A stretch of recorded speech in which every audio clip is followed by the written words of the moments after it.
कृष्ण और बलराम जी के ऊपर पुष्पों की वृष्टि कर रही हैं। बाल सखाओं ने कहा, बोले लाला तुम हमको पहले बता दे कि मथुरा घूमने चलना है तो हम थोड़ा सा तैयारी करके आते, बढ़िया सुंदर सुंदर कपड़े पहनकर व्यवस्थित हो करके मेला के घूमने के उद्देश्य से आते। तुमने हमें कुछ बताया नहीं, ऐसे ही कहा चलो मथुरा चलते हैं, हम क्या जाने कि मेला में लेकर आए हो। भगवान ने कहा तुमको क्या चाहिए? सखाओं ने कहा कपड़े थोड़ा ठीक ठाक हो जाते तो फिर घूमने में मजा आता। भगवान ने कहा कोई बात नहीं, कपड़े की व्यवस्था हम अभी करते हैं।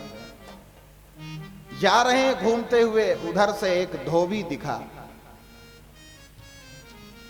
धोबी आ रहा था, भगवान ने उससे कहा मामा जी राम राम। धोबी ने कहा जान ना पहचान, मैं तेरा मेहमान। जान पहचान है ही नहीं, ये कह रहे हैं मामा जी राम राम, तुम कौन हो? भगवान ने कहा देखो यहाँ के जो राजा हैं कंस हमारे मामा हैं, इसलिए अब इस नगरी में जो भी हो हमारे मामा ही लगे, इसलिए हमने मामा कह दिया। धोबी ने कहा ये रिश्ता बाद में जोड़ना, पहले ये बताओ काम क्या है?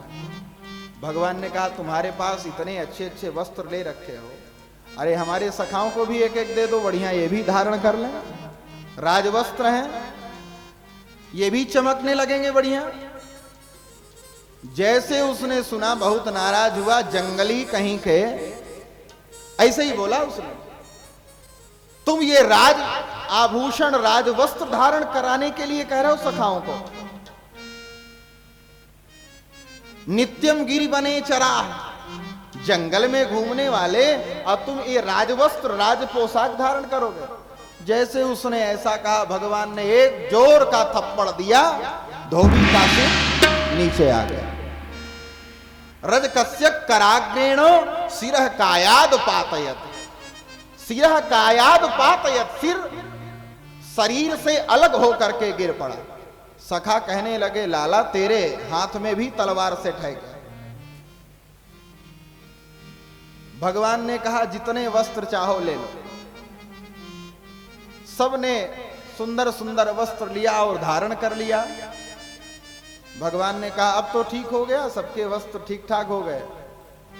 सखाओं ने कहा लाला वस्त्र तो ठीक हैं, लेकिन ये रोड में झाड़ू लगते हुए जा रहे हैं, इतने लंबे लंबे हैं कि कोई झाड़ू ना भी लगावे तो हम सफाई करते हुए चले जा रहे हैं। हम छोटे छोटे हैं, वो वस्त्र सब बड़े बड़े हैं। भगवान ने कहा यह भी एक समस्या है, चलो ठीक है इसकी भी व्यवस्था करते हैं। आगे एक दर्जी भगवान को दिखा। दर्जी के पास भगवान ने कहा भैया हमारे सखाओं के वस्त्र थोड़ा ठीक ठाक कर दो, काट पीट करके सिल दो, इनके फिट कर दो जैसी इनकी नाप है। दर्जी ने कहा प्रभु यह तो मेरा सौभाग्य है। बड़ी प्रसन्नता के साथ उसने भगवान श्री कृष्ण बलराम और उनके सभी सखाओं के वस्त्रों को ठीक कर दिया। भगवान ने उसको आशीर्वाद दिया, कहा जाओ तुम खूब फलो फूलो, कपड़ा भले ही 500 का हो पर कलयुग में सिलाई तुमको 700 रुपया मिले। आशीर्वाद दे दिया। श्रियम चा परमाम लोके बलैश्वर्य स्मृतिन्द्रियम, तुमको श्री मिले, खूब धनवान हो। आगे बढ़े। भगवान ने सखाओं से पूछा, बोले अब ठीक हो गया? पहले कह रहे थे वस्त्र बड़े हैं, अब तो दर्जी ने ठीक कर दिया। लाला वस्त्र तो ठीक है, लेकिन हम ब्रजवासियों की एक आदत है, जब तक हमारे गले में एक सुंदर सी माला ना पड़े तब तक आनंद नहीं आता। एक संत तो कह रहे थे अगर माला ठाकुर जी की प्रसादी ना मिले तो ब्रजवासी माला लेके जाते हैं और बिहारी जी के बाहर बोले जय हो बिहारी जी की। पर माला ब्रजवासी की पहचान है।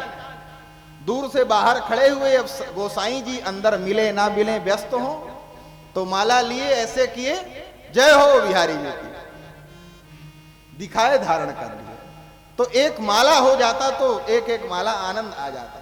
भगवान ने कहा ठीक। एक सुदामा नामक माली था। भगवान उसके घर पधारे, देखते ही वह उठ करके खड़ा हो गया। प्रभु मेरे लिए क्या आदेश है? भगवान ने कहा तुम सबको माला पहनाओ। उस माली ने भगवान श्री कृष्ण, बलराम आदि सभी सखाओं को सुंदर सुंदर माला पहनाया। भगवान ने उसको आशीर्वाद दे दिया। सब लोग माला पहन करके चले। भगवान ने पूछा अब तो ठीक है? ब्रजवासी बोले लाला वस्त्र भी ठीक हो गए, माला भी ठीक हो गया, लेकिन हम ब्रजवासियों की एक आदत है, जब तक हमारे सिर में चंदन ना लगे, और चंदन भी थोड़ा बहुत टिपकी नहीं, थापक थौवा चंदन गलछप्पा संप्रदाय यहां तक, तब तक बोले हमको आनंद नहीं आता। भगवान ने कहा चलो ठीक है, इसकी भी व्यवस्था करते हैं। सामने से एक कुब्जा आ रही थी। भगवान ने कहा अरे सुंदरी जी, वो तुरंत ऊपर की ओर देखी। अभी तक तो मुझे सब कुब्जा कहते थे, टेढ़ी मेढ़ी कहते थे, और ये कौन है जो कह रहा है कि सुंदरी? तुरंत देखा। भगवान ने पूछा आप कौन है? उसने बताया मैं कंस की दासी हूं, और मेरे द्वारा घिसा गया चंदन महाराज कंस को बहुत प्रिय है। भगवान ने कहा ठीक है, कंस को रोज लगाती हो, आज हमारे सभी सखाओं को लगा दो। और उस कुब्जा ने सभी को विधिवत चंदन लगाया, भगवान को भी लगाया। सखाओं ने कहा बोले इसका पूरा चंदन लगवा लिए, कुछ इसको दे भी दो। भगवान ने कहा चिंता मत करो, हम किसी का कुछ उधार नहीं छोड़ते हैं। और उस कुब्जा के दोनों पैरों को अपने पैरों से दबाया और ठोड़ी को ऐसे पकड़ा। बलराम जी ने धीरे से कहा बोले लाला ये वृंदावन नहीं है, क्या कर रहे हो? अब जब तक बलराम जी कहते तब तक तो पैर दबाकर नीचे ठोड़ी को जोर से धक्का दिया, तो वह सुंदर स्त्री का रूप बनाकर उपस्थित हो। मुकुंद स्पर्शनाथ सद्यो बभूव प्रमदोत्तमा, वह उत्तम प्रमदा का रूप धारण कर लिया। अब बढ़िया सुंदर श्रृंगार हो गया। सखाओं के साथ भगवान मथुरा नगरी का भ्रमण करते हैं। जहां पर धनुष यज्ञ का आयोजन रखा था कंस ने, भगवान उधर की तरफ गए। उस धनुष यज्ञ के बाहर रक्षक लगे थे। भगवान अंदर की तरफ जाने लगे, रक्षकों ने रोका, लेकिन रक्षकों के रोकने के बाद भी भगवान नहीं माने, अंदर घुसे और उस धनुष को उठा करके जैसे एक हाथी गन्ने को तोड़ देता है, वैसे आसानी से उस धनुष को तोड़ दिया। अब महाराज कंस को जब यह समाचार मिला कि कन्हैया ने धनुष को तोड़ दिया, अब तो महाराज उसकी हालत खराब हो गई। कैसा है वह? लोगों ने बताया काला काला है। अब तो कंस को हर काली चीज में कन्हैया नजर आवे, क्योंकि परशुराम जी ने कहा था कंस ये धनुष तुम अपने पास रखो, इसको कोई तोड़ेगा नहीं, इसको कोई तोड़ेगा नहीं, इसको कोई तोड़ नहीं सकता। कंस ने कहा महाराज मान लो अगर धनुष किसी ने तोड़ दिया तो? परशुराम जी ने कहा चेला जिसने तोड़ दिया तो वो तुम्हें छोड़ नहीं सकता। पहले तो इसको कोई तोड़ नहीं सकता, अगर तोड़ दिया तो तुम्हें छोड़ नहीं सकता, उसी के हाथ तुम्हारी मृत्यु है। कंस बहुत चिंतित हुआ रात्रि भर। प्रातः काल होते ही इधर सभा सजी, पूरी योजनाबद्ध तरीके से कंस ने अपने प्रहरियों को समझा दिया, देखो कृष्ण बलराम आएंगे, द्वार पर ही कुबलिया पीड़ हाथी रहेगा, और इस कुबलिया पीड़ हाथी के द्वारा ही उन दोनों को बार दिया जाए, अंदर आ ही ना पाए। रंगभूमि में कुबलिया पीड़ हाथी को मुख्य द्वार पर लगाया गया। इधर श्री कृष्ण और बलराम जी दोनों रंगभूमि में प्रवेश करने के लिए आए। कुबलिया पीड़ हाथी मुख्य द्वार पर खड़ा है। महावत की तरफ देखा, भगवान ने कहा इसको हटा लो। महावत ने कहा हम इसको नहीं हटाएंगे। भगवान ने कहा अगर तुम इसको नहीं हटाओगे तो तुम्हारे सहित इस हाथी को अभी मैं तुरंत यमलोक पहुंचाता हूं। महावत ने जब यह बात सुनी, उसने जोर का अंकुश मारा हाथी को कि यह क्रोधित होकर इन दोनों को मार दे। हाथी आगे बढ़ा, भगवान ने उसकी सूंड को पकड़ा और पकड़ करके घुमाकर पटक दिया। पैरों के ऊपर भगवान ने चरण रखा और हाथी के 2 दांत निकाल लिए। उसी दांत के द्वारा उस हाथी को भी और महावत को दोनों को मार दिया। अब भगवान रंगभूमि में प्रवेश कर रहे हैं। सभा में सभी लोग बैठे हैं और जिसका जैसा भाव है भगवान उसको उसी भाव के अनुरूप दर्शन दे रहे हैं।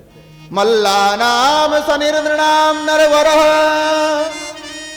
स्त्रीणाम स्मरो मूर्तिमान गोपानाम स्वजनो सताम क्षितिभुजाम शास्ता स्वपित्रो शिशुः मृत्युर्भोजपतेर विराट विदुषाम तत्वं परम योगिनाम वृष्णीनाम परदेवतेति विदितो रंगम गतः शाग्रजः। पहलवानों को बलवान के रूप में भगवान दिखे, कंस को मृत्यु के रूप में दिखे, स्वजनों को छोटे बालक के रूप में दिखे।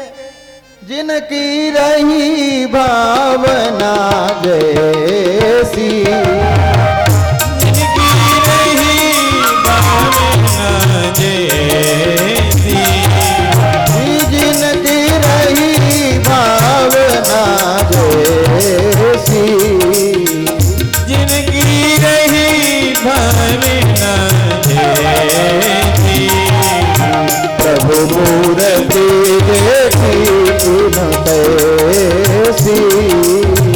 प्रभु मूर्ति देखी